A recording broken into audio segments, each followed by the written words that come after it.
Hi everyone. So I am Tushar Bharti. So I am a software developer.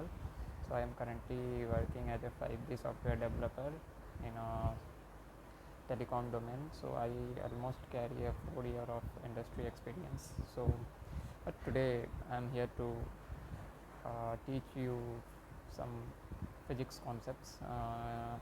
Precisely speaking, not teach, but it will be two ways. So positive comments are always welcome. So I am not here only to teach you but learn from you guys as well. So basically, as you can see, this is a question. So this is basically a question on friction, work, power, energy, as well as multiple concepts are involved here. So if you see, so basically, I think it's better that if I keep on switching between English and Hindi and keep this tutorial as English, basically Hindi plus English. So that will be better for me as for you as well. So यहाँ पे हम देख सकते हैं कि two blocks concept है. सो two blocks concept रहता है तो बहुतों को कन्फ्यूजन होती है, but this is a basic concept.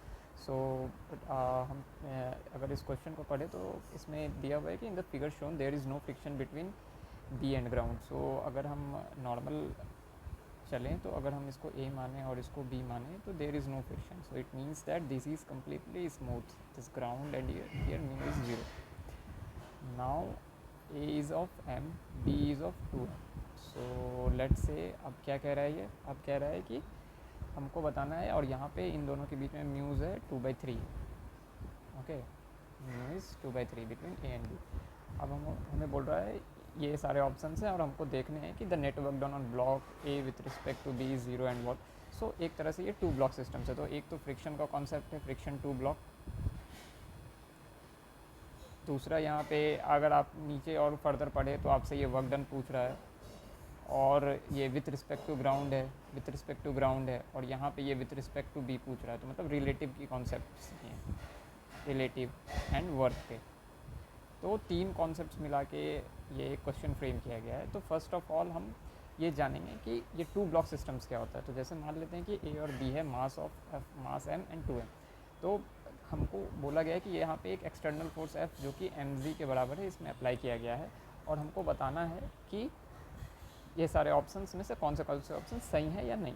तो हम सबसे पहले ऑप्शन ए पे जाते हैं कि the net work done on block A with respect to B is zero. मतलब कि अगर हम बी के रिस्पेक्ट से देखें तो ए पे क्या नेट वर्क डन ज़ीरो हुआ है या नहीं. तो फर्स्ट ऑफ ऑल हम फ्री बॉडी डायग्राम बनाएंगे. तो इस पर अगर फोर्स mg इधर लग रहा है और ये यहाँ पे स्मूथ है तो फ्रिक्शन बाय ग्राउंड तो होना नहीं है. अगर यहाँ और इन दोनों के बीच में फ्रिक्शन है, ठीक है, तो अगर ये बी ब्लॉक है, इसकी टेंडेंसी किधर है, आगे जाने की है.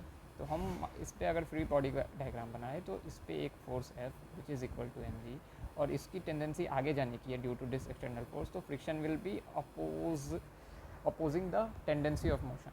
मैं फ्रिक्शंस के कॉन्सेप्ट पे बाद में आऊँगा, अभी मैं सिर्फ ओवरऑल एक बता रहा हूँ इनके लिए जिनको ये सब सारे कॉन्सेप्ट्स क्लियर हैं, जो सिर्फ इनको ब्रशअप करना चाहते हैं इन सब चीज़ों को. तो मैं इसीलिए बोल रहा हूँ opposing the relative tendency of motion. मैं ये नहीं कह रहा हूँ मोशन, वो डेफिनेशन कम्प्लीटली गलत है.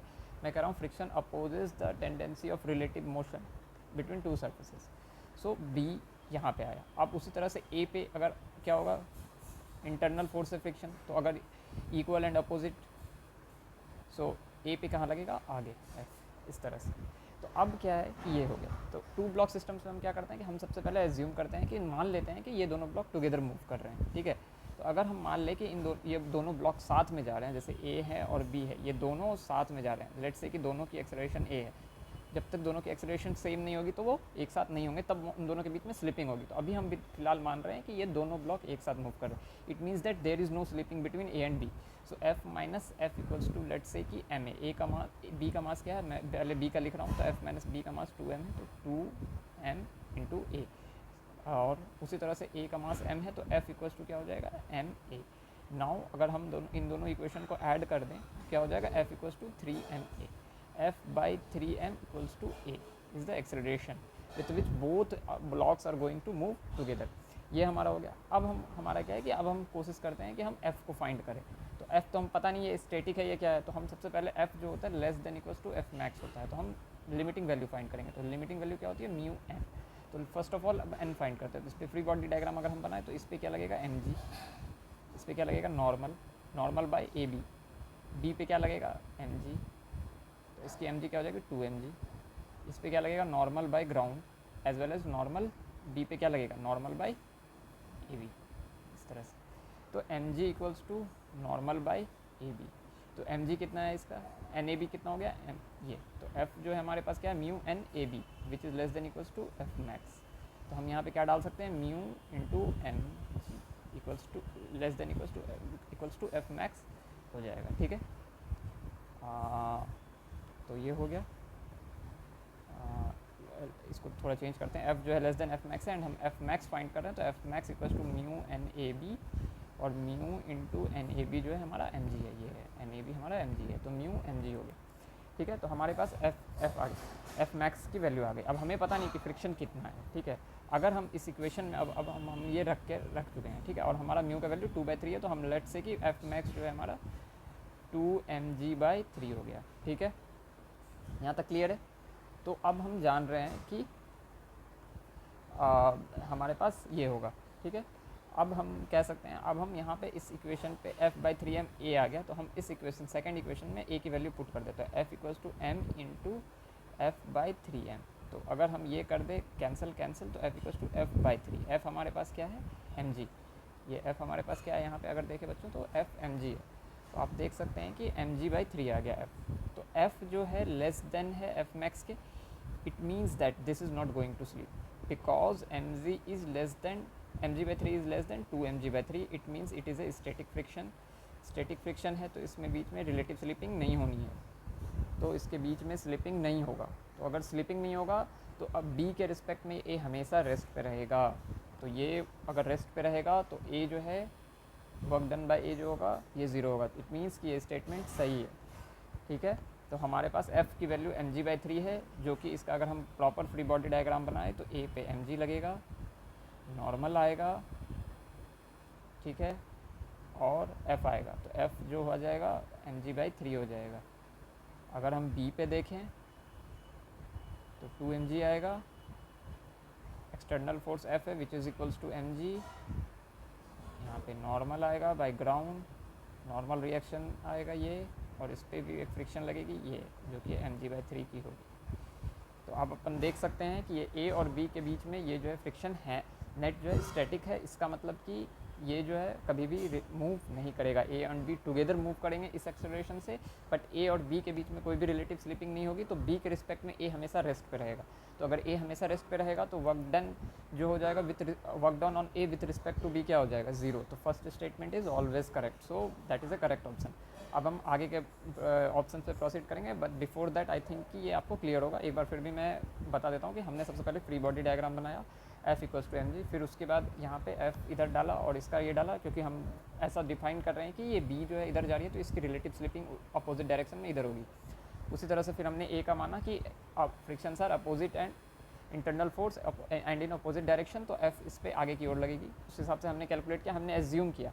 यहाँ पे एक कॉमन मिस्टेक्स है जो कि मैं पॉइंट आउट करना चाहूँगा कि बहुत बच्चे क्या करते हैं कि सोचते हैं कि f आ गया -f आ गया और एक में f आ गया, तो ये बच्चे क्या करते हैं डायरेक्टली लिमिटिंग फ्रिक्शन लगा देते हैं, directly f equals to mu N लगा देते हैं और बोलते हैं यहाँ पे कि म्यू एम जी आ गया और f एम जी है, तो M G minus mu M G equals to A पे अगर हम बात करें तो वो बोलने लगते हैं f minus equals to 2m ये कर देते हैं, और इसके बारे में बोल देते हैं कि ये f equals to mu M G equals to M A हो गया, और अलग अलग एक्सलेशन मान लेते हैं और बोलते हैं कि ये सही है, और दोनों की एक्सलेशन है और रिलेटिव स्लिपिंग है, और बोलते हैं कि ये ऑप्शन ए गलत है, जबकि ये सही नहीं है। क्यों? क्योंकि हम लिमिटिंग फ्रिक्शन की वैल्यू पुट नहीं कर सकते हैं direct. First of all point to be noted कि हमको सबसे पहले फ्रिक्शन वैल्यू फाइंड करना है, फिर हमको देखना है if that friction is less then limiting value, it means that that is an static friction. Static friction is self adjusting in nature, और अगर ये लगेगा तो उसके बीच में रिलेटिव स्लिपिंग नहीं होगी।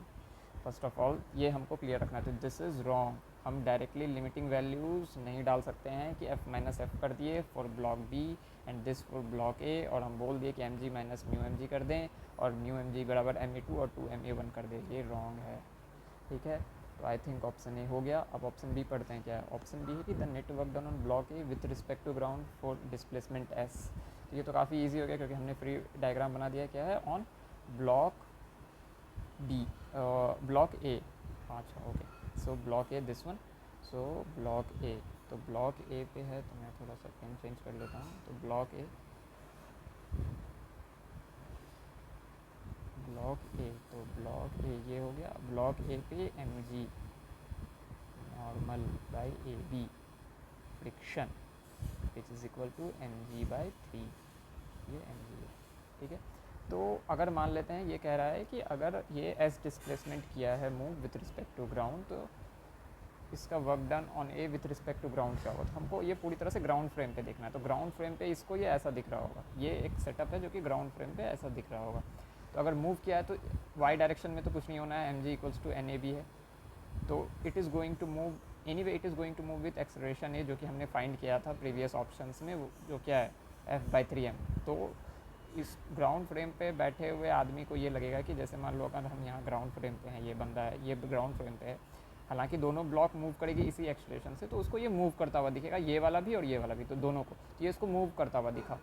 तो अगर इसको मूव करता हुआ गया और हमने इस सिस्टम ए को, अगर ए पे हमने फोर्स को ब्रेक कर दिया, तो हमको पता चला कि ये फ्रिक्शन है which is causing it's motion towards this direction, along this direction. Let's say कि अगर ये मूव कर रहा है तो इस दिस डायरेक्शन में इसका ये मूवमेंट को, ये this friction is causing it's movement.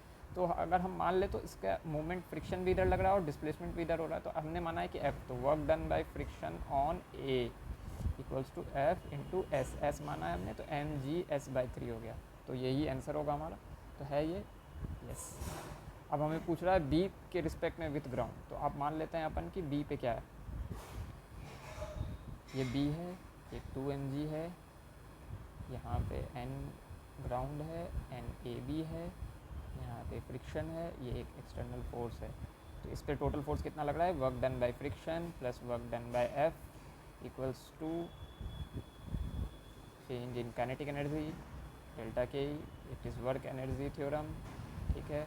लेकिन अपन हमको ये लगा सकते हैं हम, तो हम अगर हमको बोला गया है कि वर्क डन बाय फोर्स निकालने के लिए, तो वर्क डन बाय, या फिर हम इसको ऐसे कर सकते हैं कि टोटल वर्क, अगर हम वर्क एनर्जी थ्योरम नहीं भी लगाएं, लेट्स से कि वर्क एनर्जी, क्योंकि हमको वेलोसिटी नहीं बतानी है, हमको बताना है कि नेट वर्क डन कितना हुआ, तो नेट वर्क डन कितना होगा, work done total equals to work done by friction plus work done by external force है। तो वर्क डन बाय फ्रिक्शन कितना हो गया, इधर फ्रिक्शन का फोर्स इधर है और डिस्प्लेसमेंट इसका इधर है एस, तो minus F into S plus this F द्वारा एफ इंटू एस, तो माइनस एफ इक्वल्स टू क्या है, F equals to M G by 3 है, और ये क्या है एम जी है, तो minus M G S by 3 plus M G S, तो ये कितना हो जाएगा 2 एम जी एस बाई 3। ये एफ जो है एम जी बाई 3 है, जो कि हमने प्रीवियस फर्स्ट ऑप्शन के लिए निकाला था हमने, जो कि स्टैटिक फ्रिक्शन आया था, this one M G by 3। तो ये एम जी बाई 3 को हमने यहाँ पे पुट कर दिया। अब ये एम जी बाई 3 जो हो गया फ्रिक्शन हो गया, ये इस डायरेक्शन में है, डिस्प्लेसमेंट मेरा इस डायरेक्शन में अपोजिट है, तो हमारा माइनस एफ इंटू एस आएगा माइनस, एंड इधर इस अलॉन्ग में हमारा work done by external force होगा, क्योंकि आई मीन सॉरी, इस डायरेक्शन में हमारा एक्सटर्नल फोर्स है और डिस्प्लेसमेंट इसी डायरेक्शन में है, तो वर्क डन क्या होगा पॉजिटिव, इस बाय फ्रिक्शन वर्क डन क्या होगा निगेटिव, क्यों, क्योंकि फ्रिक्शन इस डायरेक्शन में और डिस्प्लेसमेंट इस डायरेक्शन में। तो ये आ गया नेट हमारा 2 एम जी एस बाई 3 आ गया। इस क्वेश्चन में जैसे मान लो कि अगर ये वर्क डन टोटल है, लेट से कि अगर ये ब्लॉक रेस्ट से शुरू हुआ है, this is not an option, I am just telling you कि अगर वर्क डन टोटल क्या होता है, change in kinetic energy delta के, वर्क एनर्जी थ्योरम। तो अगर मान लो हमसे वेलोसिटी भी पूछ रहा होता और ऐसा कहा रहता कि ये सब सारा सिस्टम और ये फोर्स लगना रेस्ट से शुरू हुआ है, तो हम क्या कर सकते थे, half M V final square minus half M V initial square, ये क्या हो जाता है 0, और ये क्या होता है वर्क डन टोटल कितना है 2 एम जी एस बाई 3।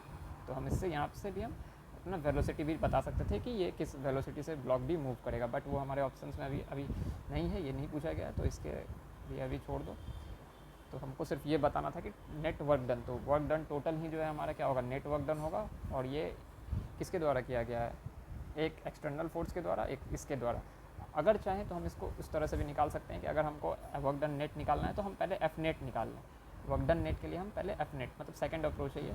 तो हम एफ नेट क्या है, तो पहले हमारा एक्सटर्नल फोर्स एम जी इस डायरेक्शन में है, फ्रिक्शन हमारे इस डायरेक्शन में जो कि एम जी बाई 3 है, तो एफ नेट कितना हो गया, F net equals to F minus F, ये है माइनस एफ, तो M G minus M G by 3, तो ये क्या हो गया 2 एम जी बाई 3। तो एफ नेट इस डायरेक्शन में आ गया, इस डायरेक्शन में, क्योंकि पॉजिटिव आ रही है, इट मीन्स कि it is along this direction. तो हम वर्क डन क्या निकाल सकते हैं, नेट एफ एस। तो एफ नेट एस, तो एफ नेट क्या हो गया, 2mg/3 इंटू एस। तो ये भी एक अप्रोच है, सेकेंड अप्रोच। या तो आप तोड़ तोड़ के निकालो कि पहले वर्क डन बाय फ्रिक्शन फिर work done by external force, या नहीं तो आप पहले एफ नेट निकाल लो। तो एफ नेट मेरा इस डायरेक्शन में आया और उसको मल्टीप्लाई कर दो उसके डिस्प्लेसमेंट से। तो option C is also correct. Now the fourth option what it is saying is that work done by friction with respect to ground on A and B is equal and opposite in sign. So this is also correct, because I will go through it, but why I am marking it correct before going through it, because if you can see in these two diagrams that here the friction is along this direction on block A, and here it is in this direction. So if a man is watching, it is going to say that the entire block is going in this direction with an acceleration A equals to F/3m. So इसको कभी लगेगा ही नहीं कि इन दोनों के बीच में कुछ है भी। अगर हम इसके ए को स्पेसिफिकली और हम बी, ए को स्पेसिफिकली और बी को स्पेसिफिकली देखें तो यस, इसमें एक डायरेक्शन बी पे इस डायरेक्शन में लगेगी और ए पे फॉरवर्ड डायरेक्शन में लगेगी। तो हमको ये अपोजिट और इक्वल इन मैग्नीट्यूड होगा। तो ये ऑप्शन भी करेक्ट है। तो इसके चारों ऑप्शन करेक्ट होंगे, A B C and D. So I hope कि आपको ये कॉन्सेप्ट समझ में आएगा, क्योंकि ये बहुत ही अच्छा क्वेश्चन है, क्योंकि इसमें फ्रिक्शन इन्वॉल्व है, क्योंकि टू ब्लॉक का कॉन्सेप्ट लेता है, और टू ब्लॉक में बच्चे कंफ्यूज बहुत होते हैं। और वर्क पावर एनर्जी, तो वर्क एनर्जी के कॉन्सेप्ट्स तो हैं ही इसमें, तो एंड रिलेटिव के भी हैं। तो क्वेश्चन इजी ही है, बट या मल्टीपल कॉन्सेप्ट फ्रेम किया गया है तो ये क्वेश्चन अच्छा बन जाता है। और इसमें एक लिमिटिंग वैल्यू के भी, क्योंकि बच्चे अधिकतर जल्दी में डायरेक्ट लिमिटिंग वैल्यू फ्रिक्शन के पुट कर देते हैं, तो वो भी गलती होती है। आई होप कि आपको समझ में आया होगा। So thank you for watching, bye.